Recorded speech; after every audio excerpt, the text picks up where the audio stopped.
ఇవి కాకుండా నేను ఫస్ట్ టైం ఛార్జ్ తీసుకోగానే మొదట చెప్పిన మాట, పాపకి న్యాయం జరగాలి, ఏమేమి జరిగిందని సిఐడి చీఫ్ని నేనే తెలియజేశాను. డీజీపీ గారికి పంపించాను, అప్పుడు డీజీపీ గారికి తిరుమలరావు గారు, అలాగే సిఐడి అధికారులకు చెప్పాను, ఉన్నతాధికారికి, హోమ్ మినిస్టర్ గారికి చెప్పాం. ఇవన్నీ చెప్తే పోలీసు సిఐడి వాళ్ళు చెప్పింది ఏంటంటే, అసలు అప్పట్లోనే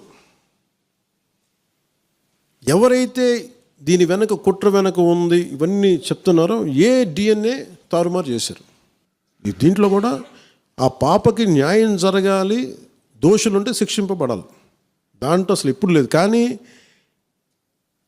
ఇలా ఒత్తిడి పెట్టాల్సిన వారికి కూడా నా విన్నపం ఏంటంటే, మీరు అసలు ఈ కేసు ఎవరి వల్ల బయటకు వచ్చింది మీరు చెప్పండి.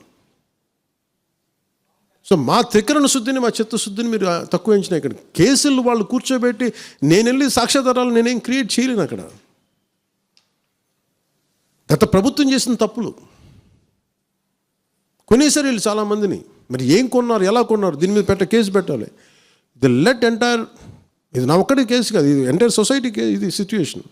మీరందరూ కూర్చొని ఒకసారి మన ఎమ్మెల్యేస్ అందరూ కూడా, మన నాయకులందరూ కూర్చోబెట్టి you try to take it to home minister గారు, including law and order CM గారి దృష్టిలో చేతిలో ఉంటుంది. కాబట్టి నేను ఇంతకుమించి దీని మీద మాట్లాడకూడదు. ఎందుకంటే నేను శిక్ష పడాలని కోరుకుంటాను. ఇంతకుమించి కాకపోతే ఏమైపోతుంది, నా మీద నన్ను లాగడం చాలా తేలిక అందరికీ.